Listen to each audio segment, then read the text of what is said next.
Thank you again for coming back to the channel. Really appreciate you giving these entries a listen.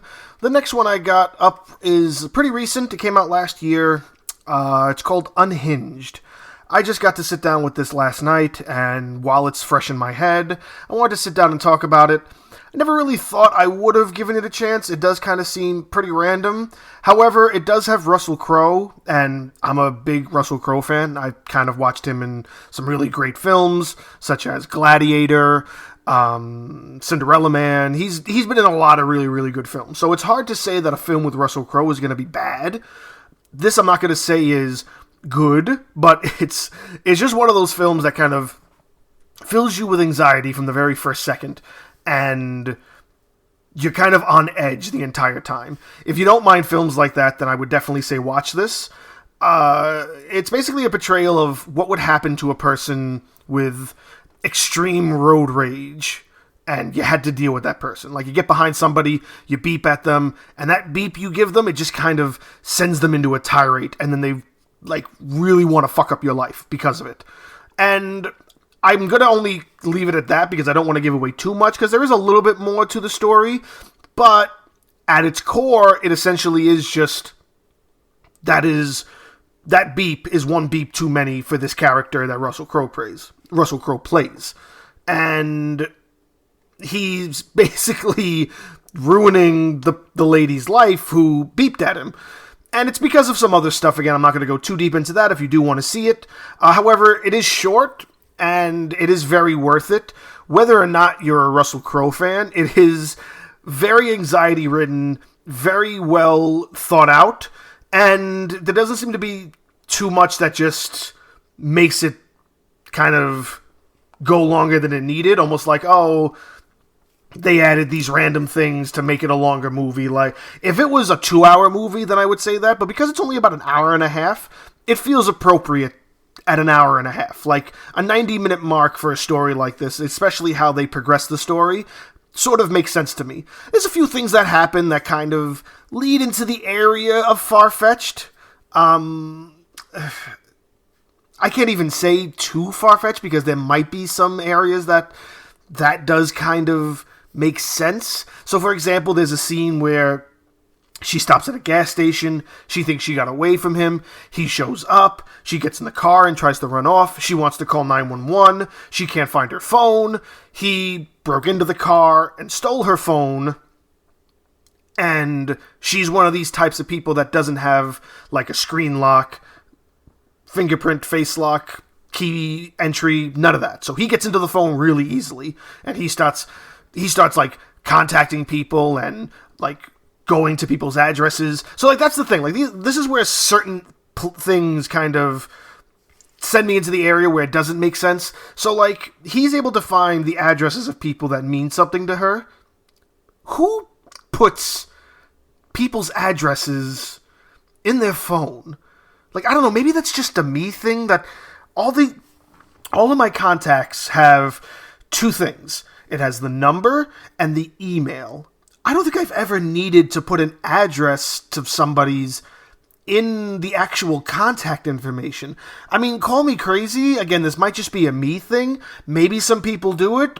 And if that's a thing that the majority of people do, then I guess there's a little bit more realism there.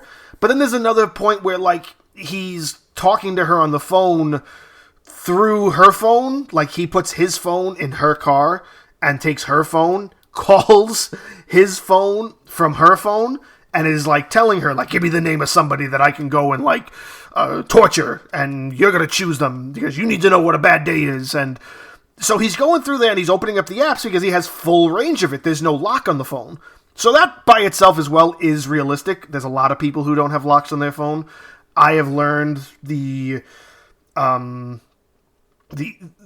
benefits of putting things like your fingerprint in your phone, or a swivel lock on the phone. So I utilize those things. The majority of people do, but there's a small portion of people that don't. So him being able to access the phone makes sense, but then he gets to access her bank account, and I'm like, if she doesn't have, like, a screen thing set up, like, I know that I could sign into my bank account with my fingerprint, but she doesn't have that set up. It's freely opened.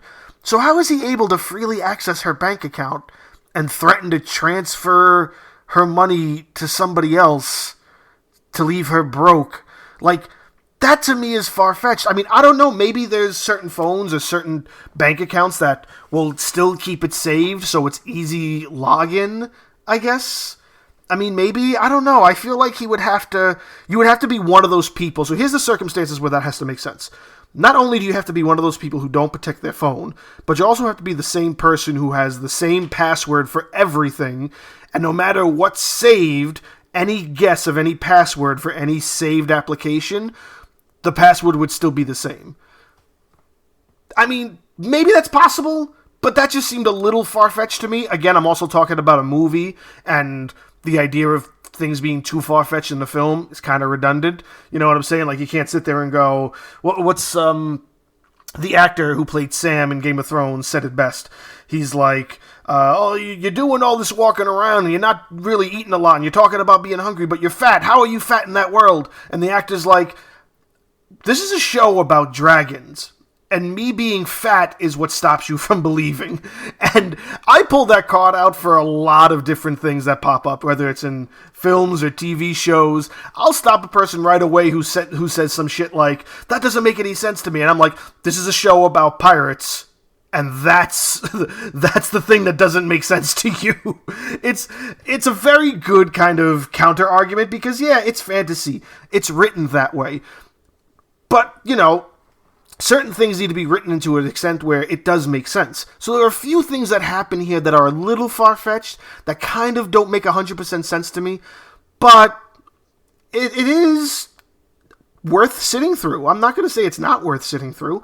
If you didn't like films that really kept your anxiety going, maybe this isn't for you, because you're gonna be very, very I don't even want to say on the edge of your seat, because it's not suspenseful. It's just, you don't know what's going to happen next. And that form of storytelling is good for films. And this is definitely a film that does justice to utilizing the suspensefulness of the situation that it's portraying. And another thing that makes me uncomfortable, and I will admit this, I don't do very well with people getting hit by cars in films. With the way that the technology is now, and the ability that film production studios have in making them look way more realistic than they should, makes me very uncomfortable. So, unless it's like I can watch them blow up cars in Transformers, I can watch them do stupid shit in Fast and the Furious, I can see those things, and my brain does kind of acknowledge that doesn't make any sense, so it's acknowledging that it's not real.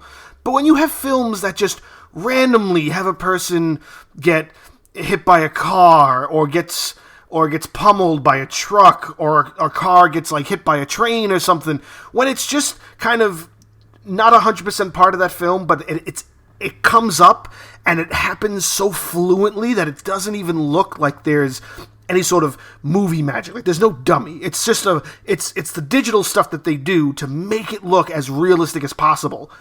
I can't handle that shit.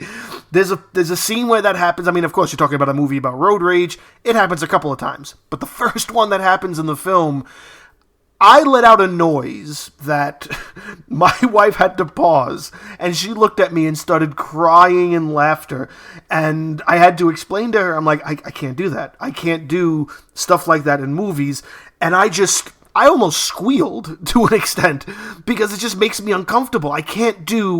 Everybody has a little quirk of what they can't do for a film.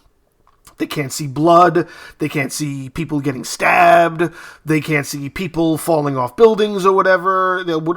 Everybody has different things. My thing is I can't see people get hit by cars. So whenever that happens in a film, it makes me very uncomfortable, and I get even more anxious than what the film was already trying to give me. So not only does this film leave you anxious for the story, but it's also just makes it even worse for me, because I can't handle people getting hit by cars, and it's a film about road rage, so it was a tough watch from beginning to end. I did enjoy it.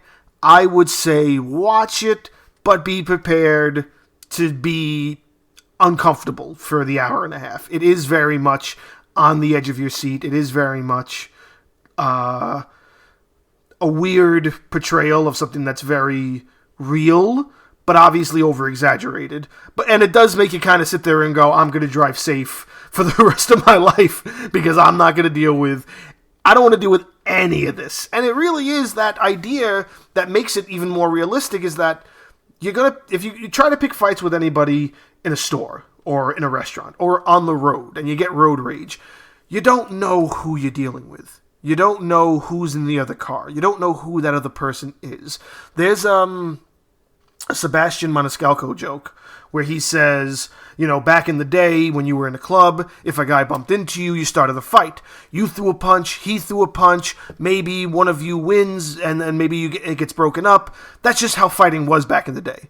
Now, you don't know who does MMA fighting, who could snap your neck in a second, and it's true. You don't know who you're dealing with. So you try to step to somebody that you think you're better than, or you think that you can take, and you never know what the other person knows, what the other person's going through, or who the other person is. Maybe the person you're fucking with in the store just might have killed somebody an hour ago, and they're just like in the zone where it's like, yeah, you know what? I'm going to follow you in the parking lot and slit your throat. You don't know. So it does give you that kind of scare. It uses that kind of scare tactic of saying you never know who you're meeting. You never know who you're dealing with. You never know what somebody else is going through. And you should always be careful who you decide to fuck with. If that's something that makes you uncomfortable, or if you just want to even watch this to get that idea in your head and try to really view what that idea is like in a movie perspective, and being that this isn't the first time something like that has probably been portrayed in a film, it is probably one of the best, most modern versions of how that story could be told. I don't recall of a film from the last maybe 20 or 30 years that kind of spoke about road rage in the sense that this kind of film does in a way. So it is unique in that sense, but it is still very, very uncomfortable. But I'm going to leave that up to you. I would say watch it, but be prepared. Just be ready for it.